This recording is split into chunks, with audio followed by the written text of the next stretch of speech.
Okay, it's time for a really fun topic that always gets everybody excited. Drones.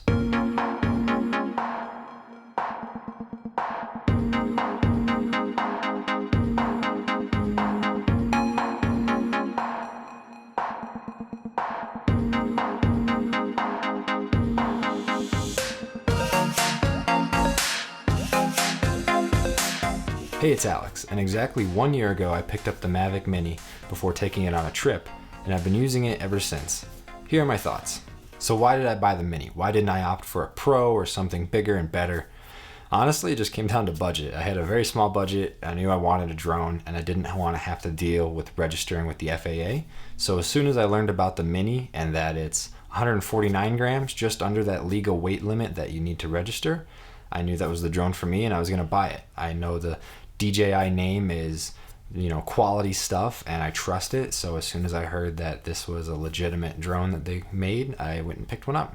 The actual drone itself retails at $400 brand new, but that comes with the drone, the remote, and one battery. Or you can buy the Fly More combo, which is what DJI sells for $500. That comes with the drone, remote, 3 batteries, a charging brick for the batteries, a carrying case, and some propeller guards for flying indoors. So for me, the extra $100 was completely worth it after I researched and discovered that additional batteries were about $80 a piece. Totally worth it just for the extra batteries alone and the carrying case. So let's get some of the obvious stuff out of the way. Yes, it's very tiny, which means it's very light, which means you can't fly it on very windy days. When the wind's more than about 12, 13 miles an hour, I just decide not even to try to chance it because it's just such a light drone.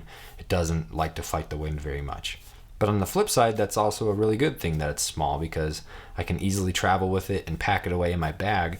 If I'm going hiking or walking, I don't have to carry an extra case or anything extra along with me. I can just pack it into a side pocket if I needed to. And it doesn't have 4K, it films in 2.7K. So I have to remember that if I'm incorporating my drone footage into a video, I try to keep it at 1080 so that we don't get any noticeable quality drop. But honestly, it's not as big of an issue as I thought it would be. You also don't get full manual controls when you're in video mode. You do when you're in photo mode. But honestly, this has not been as big of an issue as I thought it would be.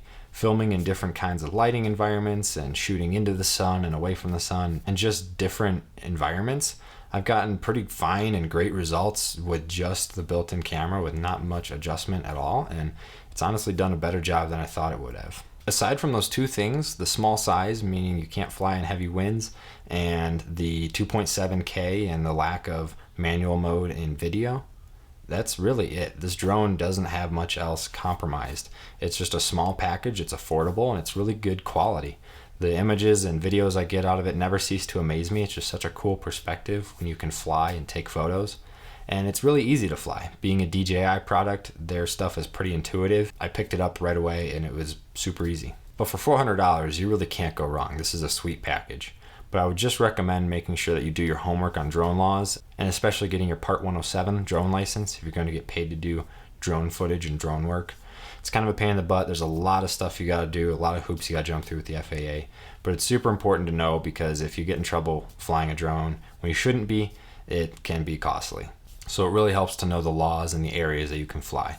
I'd actually recommend getting an app called Air Maps that lets you create a flight plan and input and see the maps around you and see the no-fly zones, or where you can safely fly, and the process you would have to go through if you had to contact a control tower to get authorization to fly within their zone. So a lot of super important stuff to know. It's not something to be taken lightly. So definitely make sure you know your stuff before you go out and fly. So all that being said, if you're in the market for a cheap, easy entry drone, I would highly recommend the Mavic Mini, especially since they just came out with the Mavic Mini 2. It's a little more expensive than this one. That means you might be able to find a better deal on the first Mini. It's still an awesome drone, and I'd highly recommend it to anybody looking to get started. But comment below, let me know what drone you have. I'd love to have a conversation. I think drones are awesome and a ton of fun, and they're just super great to fly. But that's going to do it for this one. Thank you so much for watching, and I'll see you in the next one.